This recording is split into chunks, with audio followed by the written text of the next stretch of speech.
JAMB candidates, welcome to today's lesson, and we are continuing. We are almost done with chemistry. We are continuing with proteins. All right, we are still in organic chemistry, and we are really blasting this hard.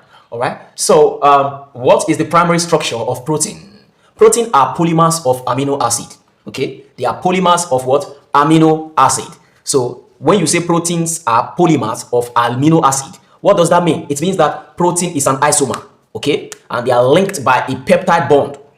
All right, this peptide bond tends to form what they call polypeptide. Okay, it's called polypeptide. So the peptide bond results in polypeptides, and proteins are polymers of amino acids. So that tells you that amino acids are isomers. Okay, amino acids are isomers. So the building block of protein is amino acid. So remember, polymerization is the addition of two monomers to form a polymer. So when you add two or more amino acids linked together by a peptide bond, you get protein. The primary structure is the linear sequence of amino acids in a polypeptide chain. All right. This determines high-level structure such as the secondary protein, the tertiary protein, and the what? The quaternary protein. When you say the quaternary protein, you are trying to say like more than 4. Okay, 4 and above. Now let's look at the hydrolysis of protein. Hydrolysis of protein involves the breakdown of protein into amino acid. Okay, that's the hydrolysis of protein. The breakdown of protein into amino acid. Remember what hydrolysis is. Hydrolysis is the what? The dissociation of a compound into its components. Remember we talked about hydrolysis of salt in inorganic chemistry where we treated acid and base, all right? So it's the dissociation of a chemical compound into its components. Those things, those constituents will make up the chemical compound will be released during hydrolysis. And protein hydrolysis is an example of that. It hydrolyzes to form what? To release amino acid, okay? Remember, amino acid is the building block of protein. There are two major types of protein hydrolysis, and they include the acid protein hydrolysis, whereby you use hydrochloric acid to hydrolyze protein to form amino acid, or the enzymatic protein hydrolysis, whereby an enzyme called protease like pepsin or trypsin is used. The product gotten usually is individual amino acid. Remember, it hydrolyzes to yield or to give out its constituents or its components. Let's look at the test for proteins. Okay, the test for proteins includes the Ninhydrin test, and the Ninhydrin test detects free amino group. It gives a purple/blue color precipitate or a purple/blue color appearance when you add the Ninhydrin reagents to the solution in question. We also have the Burette test, and this is used to detect peptide bond. Please know the particular constituent of protein that each of these tests are used to, to test for. Okay, the Ninhydrin test. Okay, the Ninhydrin test is used to test for free amino group. It turns the solution purple/blue color. So when you have the purple or blue coloration after adding the Ninhydrin reagents, that tells you that, or that shows us that we have free amino group present in the solution.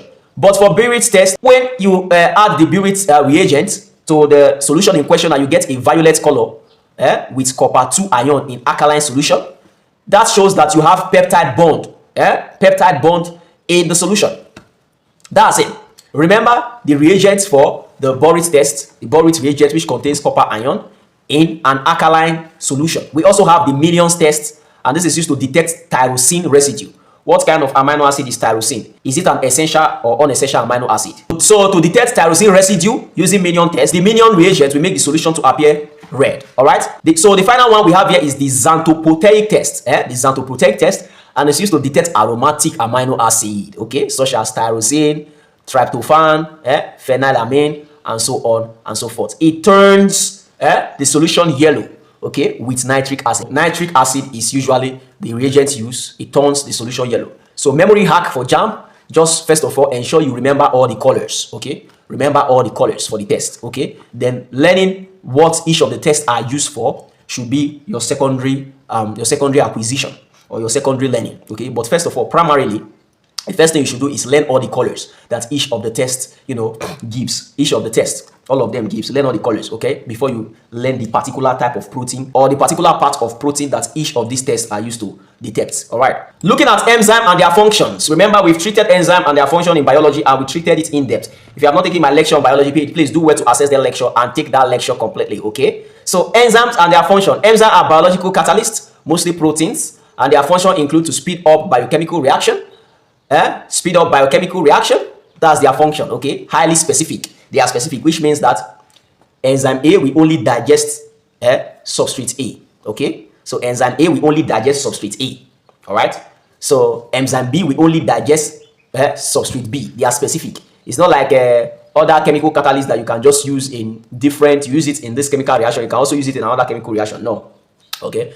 So the enzyme reaction comprises of a substrate and the active site of the enzyme. The substrate is what the enzyme wants to digest or what the enzyme wants to break down, while the active site is the part of the enzyme that that binds with the substrate. Okay, we've treated this in depth in biology, so do well to ensure you take that lecture. Okay, so the active site, so the substrate that is to be broken down binds to the active site of the enzyme, and what happens? It forms an enzyme substrate complex, and the enzyme substrate complex further forms what? The enzyme product complex. And what happens as soon as the enzyme product complex is formed? The enzyme product complex is broken down and the enzyme is recovered, and the product is what?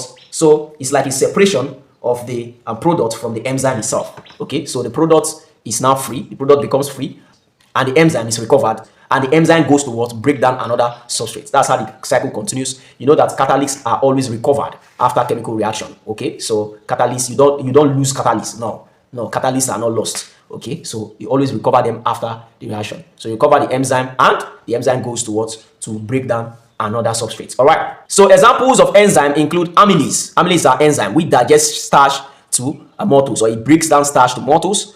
And we have lipase. Lipase is an enzyme that breaks down fats to fatty acid and glycerol, and so on and so forth. So what is polymerization? We don't fair treat polymerization before, but maybe we just look into that. Okay, maybe we understand them better. Polymerization is when you add two monomers to form a polymer. All right, and the types of polymerization include additional polymerization, which include monomers that are added without loss of atom as energy or loss of molecule as energy. They include examples of additional polymerization or additional polymer include when polyethylene is gotten from ethene. You polymerize ethene to get polyethylene or polyethylene.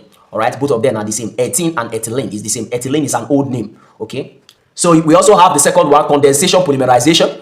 And during condensation polymerization, two monomers or two or more monomers are joined with elimination of small molecules such as water, any gas, or hydrogen chloride gas, and so on and so forth. These molecules are given out as energy. Okay, example include nylon from diamine plus what? Plus dicarboxylic acid. That's when nylon is produced from the polymerization of diamine and dicarboxylic acid. So this one is an example of condensation polymerization. You also have another example under condensation polymerization, polyester. Okay, polyester too. Okay, this is where, I don't know if you've heard of Perspex. Perspex glass is like plastic glass. Okay, that glass that normally scratches easily. Okay, that's Perspex. All those are products of polymerization. Polymers include, so you know that polymers are those compounds gotten from the addition of two or more monomers. All right, so under that we have rubbers as polymer. We have two types of rubber. We have natural rubber and synthetic rubber.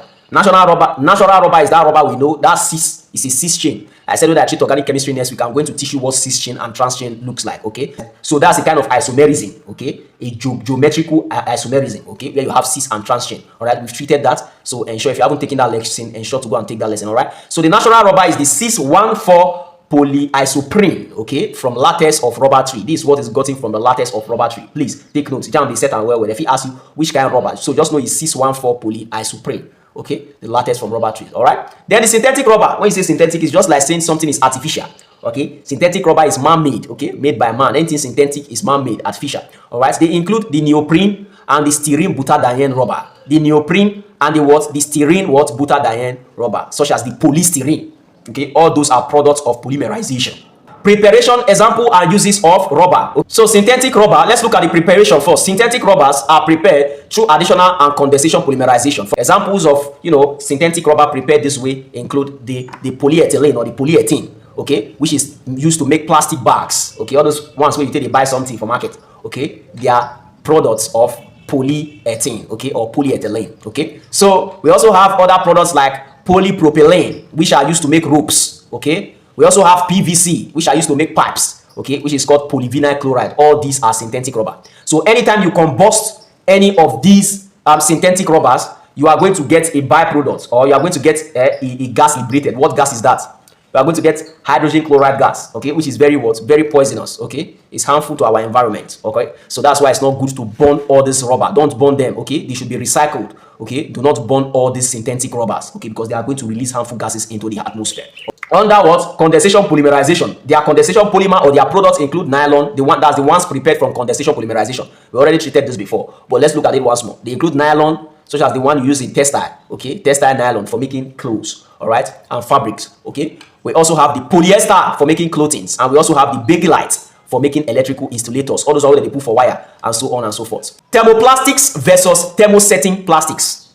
Thermoplastics versus thermosetting plastics. Anytime you see versus, I always tell you that versus means that we are trying to look at the difference between two concepts. All right. So for thermoplastics, thermoplastics are soft on heating. When you heat them, they become soft. They can be reshaped. It's just like melting a plastic and reshaping it, or use it to redesign another thing. Such material can be what? Can be recycled. Okay, that's why when you recycle it, they heat it up, melt it, and use it to what? Form a new material or a new product. All right. So, but thermosetting plastics, there are two types of plastic: thermoplastics and thermosetting plastic. Thermosetting plastics are hardened permanently. Permanently hardened. They cannot be remolded. JAMB doesn't make you know all these things, so no lose guard, Haber. Okay, they cannot be remolded. That's the difference. Okay, the major difference. This one cannot be remolded, thermosetting plastic, while thermoplastic can be what? Remolded. Okay, example of thermosetting plastic include the bakelite and the melamine. Okay, the bakelite and the melamine, they are gotten from condensation polymerization. Let's look at chemistry and industry. This is the final topic in JAMB UTME 2026 syllabus. So we are almost done with chemistry, JAMB UTME preparation 2026. Don't play. So let's look at the classification of industries according to their products. That's what JAMB says you should know. You should know the classification of industries according to their products, what that they make. Okay, so under the classification of industries according to their products, we have the petrochemical industry, and they make fuel, they make plastic, they make fiber, all the petrochemical industries, all of them.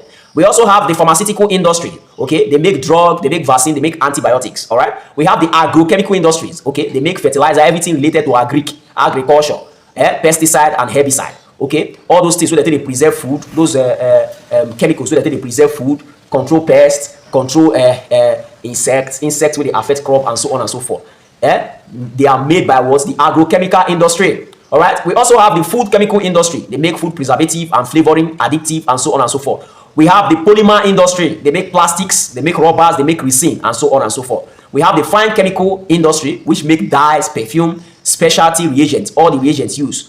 Fine chemical includes those simple chemicals. Okay, we have fine chemical and we have heavy chemical. Okay, heavy chemical are those heavy industrial chemicals. Okay, such as acid. All those are heavy chemicals. All right. So you have dye, fine chemical, dye, perfume, specialty reagent, and so on and so forth. Raw materials. What are the raw materials used by these industries? What are the raw materials used? JAMB say make you know amo. Now why I put on here? Petrochemical industry use what? Crude oil and natural gas as their raw material. Okay, that's where they derive energy to, manufacture whatever they are manufacturing or refine whatever they are refining. All right. The pharmaceutical industries, they use organic compounds, plant extract, and fermentation products as their raw materials. All right.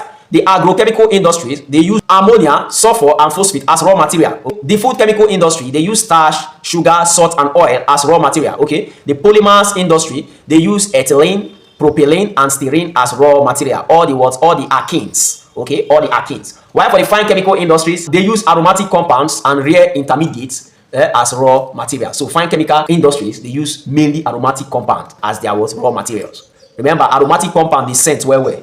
Okay, it has a good scent. Remember what fine chemical industry produce. Let's look at it. Okay, fine chemical industry produces dye, perfume. That make many of their products the scent well. Let's look at fine versus heavy chemicals. Okay, fine versus heavy chemicals. We want to understand the difference between both. Okay, we are looking at it under the aspects, the definition, the example, the scale, the value, and the use. Okay, on the middle column is where we have everything about the fine chemicals. Okay, on the last column to the right is where we have everything about the every information about the heavy chemicals. Okay, then let's look at taking definition. Okay, as the first definition of pure chemical. Pure chemicals are pure, they are complex, and they are specialty. Okay, they are used for specific purposes. Okay, while the definition of heavy chemical is that it's bulk and it's basic. It's fine chemicals that are complex. Okay, but heavy chemicals are bulk and basic. Example of fine chemicals include drug, dye, perfume, and so on and so forth. While the examples of heavy chemicals include sulfuric acid, ammonia, and so on and so forth. Okay, the scale. What is the scale like?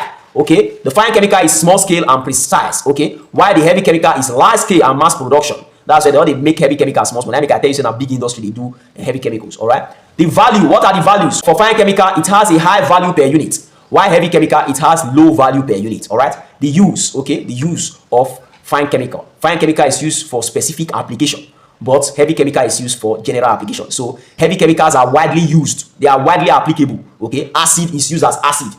Anything you require acid for, you can use acid to do it. Any acid, you can use any acid to do it, provided there is acid you need there. But for fine chemicals, for example, perf or drug, perfumes or drug. So perfumes are chemicals used for specific requirements. Okay, they have their specific requirements. It's not something that is generally used to do anything. You use it to, deodorize yourself, to smell nice, okay, to have a certain smell. But for acid, provided it's acid, for example, we are looking at the heavy chemical now, for example. Provided it's an acid, you can use it to perform any, property requiring acid. Anywhere that acid is needed, the property of an acid is needed, you can use that acid to, replace it, or use that acid to fit in that position. But it's not like that for fine chemicals. Now, what is the relevance of these industries we just discussed? Okay, the petrochemical industry, they manufacture energy and plastics. Okay, the pharmaceutical industry, they are important and relevant in healthcare and disease control. Okay, the agrochemical industry, they help in crop yield and food security. Okay, the food chemical industry, they help us preserve food and enable food to taste better. Okay, the polymer industry, they help in packaging, textile, and construction. All those things will take the package food item, anything packaging at all, anything at all, not be only food item, anything packaging. Now then they do textile, fabric,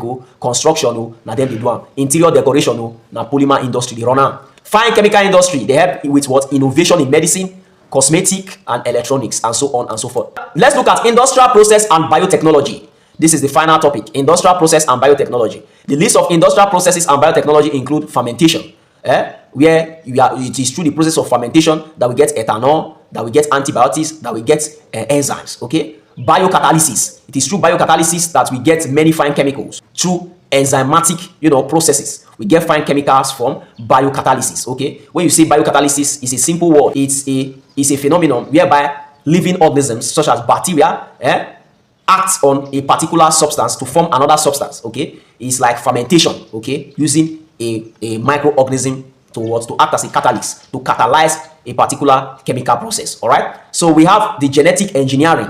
Okay, the genetic engineering, how they help for biotechnology, biofuel. Okay, they help in production of biofuel and bioplastic. So the bioremediation process, how does it help in biotechnology? Waste treatment. Okay, it helps in waste treatment, or the municipal waste treatment, and so on and so forth. It helps in pollution control. Okay, the bioremediation process. So the biofertilizer / biopesticides process, it helps sustain agriculture.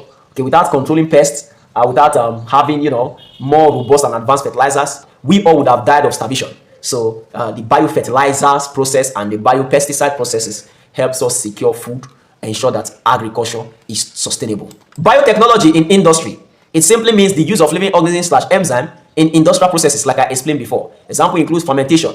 That's where ethanol is formed from starch through the action of microorganisms. It can be used to make ethanol and also antibiotics. Genetically engineered microbes. You know what microbes are, right? Microorganisms. Okay, they can be called microbes. Okay. They can be called microbes. All right. So microorganisms are genetically modified or genetically engineered to produce insulin.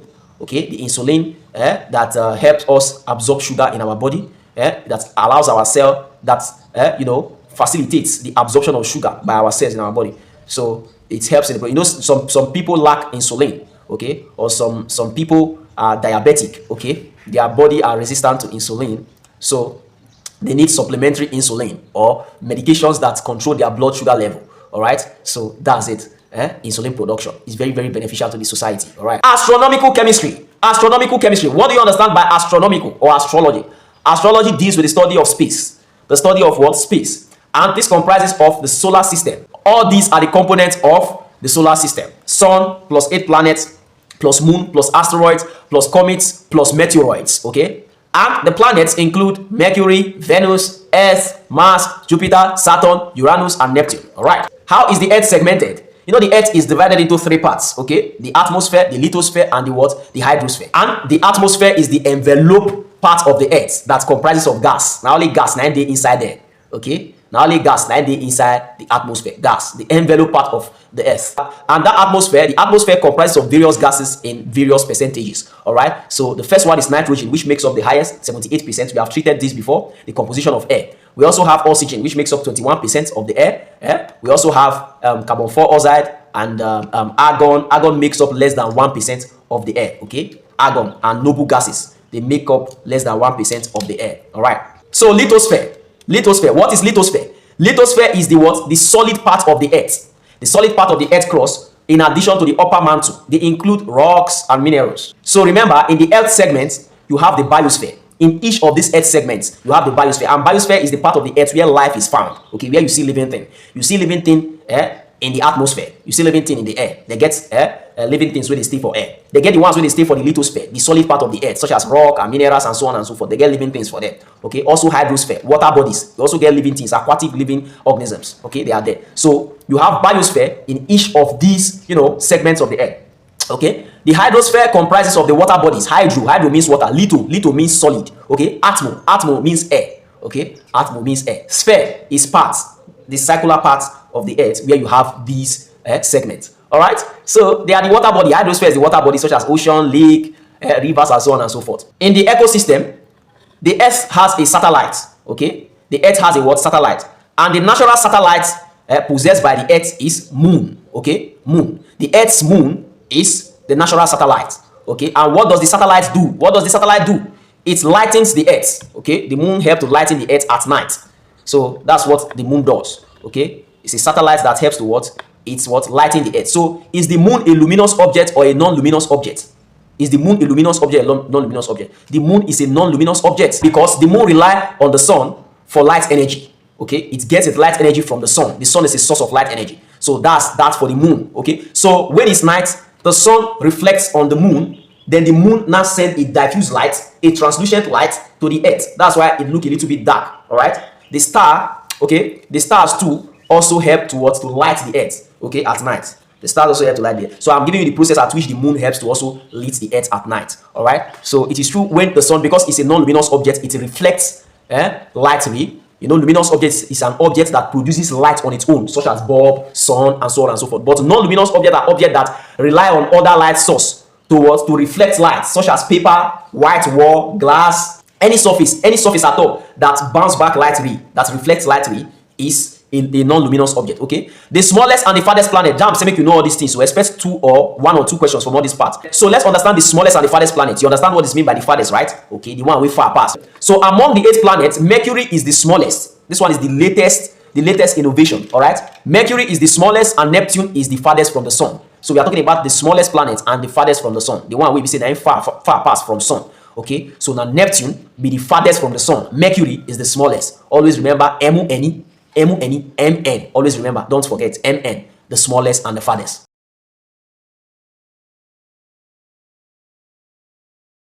Now that we have understood the final units of chemistry, we are done with JAMB UTME syllabus 2026 chemistry.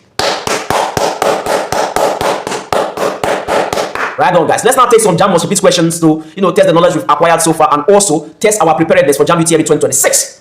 JAMB must repeat question 233. An alkanol with the OH group attached to a carbon bonded to only one carbon atom is classified as what? A. Quaternary. B. Secondary. C. Primary. D.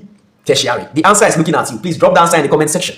Question 324. Which of the following is a tertiary alkanol? A. Propan-1-ol. B. Butan-2-ol. C. Ethanol. D. 2-methyl-propan-2-ol. What's the answer? Please drop the answer in the comment section. Question 325. The process of converting glucose to ethanol and carbon dioxide using yeast is what? A. Hydration. B. Fermentation. C. Esterification. D. Oxidation. What's the answer? Give me that answer in the comment section, my scholar. Drop the answer in the comment section. The answer, they look at you. Drop the answer in the comment section. Question 326. Industrial production of ethanol from ethene involves reaction with steam in presence of catalyst. This is what? What is this process called? A. Hydration. B. Hydrogenation. C. Dehydration. D. Polymerization. What's the answer? Drop the answer in the comment section. Question 327. Which of the following is an alkanol? A. Propanone. B. Butanol. C. Ethanol. D. Methanoic acid. JAMB already give you the answer now. Please drop the answer in the comment section. Question 226. Industrial production of ethanol from ethene involves reaction with steam in presence of catalyst. This is A. Hydration. B. Hydrogenation. C. Dehydration. D. Polymerization. What's the answer? Drop the answer in the comment section. Question 328. Which of the following is an alkanone? A. Ethanol. B. Propanone. C. Butanol. D. Methanol. What's the answer? Drop the answer in the comment section. Question 329. Mixing ethanol with butanoic acid in presence of concentrated tetrasulfate acid will produce what? A. Soap. B. Ester. C. Alkane. D. Alkene. What's the answer? The answer is there on the screen now. Please drop the answer in the comment section. Question 330. Which of the following alkanoic acid is commonly used in vinegar? A. Methanoic acid. B. Ethanoic acid. C. Propanoic acid. D. Butanoic acid. What's the answer? Drop the answer in the comment section, my scholar. Question 331. Natural sources of alkanoids include A. Fruits. B. Metals. C. Rocks. D. Plastics. What's the answer? Drop the answer in the comment section, my scholar. Question 332. Which of the following is a monosaccharide? A. Sucrose. B. Maltose. C. Glucose. D. Starch. What's the answer? Give me the answer in the comment section, my scholar. I taught you now. Question 333. Hydrolysis of starch yield what? A. Glucose. B. Fructose. C. Galactose. D. Maltose. What's the answer? Remember, hydrolysis is the breaking down, the dissociation into constituents. Drop the answer in the comment section, my scholar. Question 334. The test for simple sugar using Benedict solution give what? A. Blue solution. B. Brick red precipitate. C. White precipitate. D. Green solution. What's the answer? I taught you now. Give me the answer in the comment section. Don't disgrace me. Don't disappoint me. Question 335. The basic structural unit of protein is what? They said structural unit. A. Fatty acid. B. Amino acid. C. Monosaccharide. D. Nucleotide. What's the answer? Drop the answer in the comment section, my scholar. Question 336. Protein can be tested using what? A. Benedict test. B. Biuret test. C. Iodine test. D. Molish test. What's the answer? Drop the answer in the comment section. I taught you now, not quite long ago now. Question 337. Which of the following is a thermoplastic? A. Bakelite. B. Nylon. C. Melamine. D. Vulcanized rubber. What's the answer? Drop the answer in the comment section, my scholar. Question 338. Nylon is formed by what? Additional polymerization, condensation polymerization, free radical polymerization, chain transfer polymerization. What's the answer? Give me that answer in the comment section, my scholars. I taught you now. This is so easy. Question 339. Which of the following is a thermosetting plastic? A. Polyethylene. B. Polyvinyl chloride. C. Bakelite. D. Polystyrene. What's the answer? Give me that answer in the comment section, my scholar. Question 340. Natural rubber is chemically known as what? A. Polyvinyl chloride. B. 6,1,4 polyisoprene. I told you that JAMB, they said this question well. C. Polystyrene. D. Polypropylene. What's the answer? Give me the answer in the comment section, my scholars. Question 341. The major raw material for the production of cement is what? A. Coal. B. Limestone. C. Petroleum. D. Natural gas. What's the answer? Give me the answer in the comment section, my scholars. Question 342. The production of ethanol by fermentation is an example of what? A. Petrochemical process. B. Biotechnology. C. Polymerization. D. Electrolysis. What's the answer? This question is a little tricky, but it's very easy. Drop that answer in the comment section, my scholar. I taught you now. Question 343. The most abundant gas in the Earth's atmosphere is what? A. Oxygen. B. Nitrogen. C. Carbon dioxide. D. Argon. What's the answer? The answer they look you now. I teach you this thing. No. Don't tell me so you forget to. Drop the answer in the comment section. Question 344. The smallest planet and farthest from the sun is respectively what? A. Mercury and Neptune. They said respectively. Smallest and farthest. B. Mars and Uranus. C. Venus and Saturn. D. Earth and Jupiter. What's the answer? Give me the answer in the comment section, my scholar. Hope you know the largest planets in the ecosystem. The largest planet in the ecosystem. Hope you know. Is it Jupiter? Is it Saturn? The answer is Jupiter. That's it for JAMB UTME 2026 Chemistry. JAMB UTME 2026 Chemistry, Physics, English syllabus destroyed. JAMB 2026 candidate, do you need these notes? Do you need sharp plan? Last minute preparation plan? What do you need? Tell me what you need. Tell me what you need. Tell me what you need. Let me help you. I'm here to help you. I can help you pass your JAMB UTME easily. Why not take advantage of me? I am looking for students, JAMB UTME candidates to take advantage of me, guys. Come and take advantage of me. Come and take advantage of the talisman. Okay? Come and take advantage of the talisman. Come and take advantage of me. Send me a DM to get your copy of this file, okay? Containing the JAMB most repeated questions. Carefully selected questions, the most repeated questions by JAMB in every topic for JAMB UTME 2026 preparation. What are you waiting for? Get this material and start preparing for your JAMB UTME. It is never too late. I can help you. Come for the last minute preparation plan. Let me help you redesign your approach to JAMB UTME and you come out in flying colors. JAMB 2026 candidate. I'm out of this place.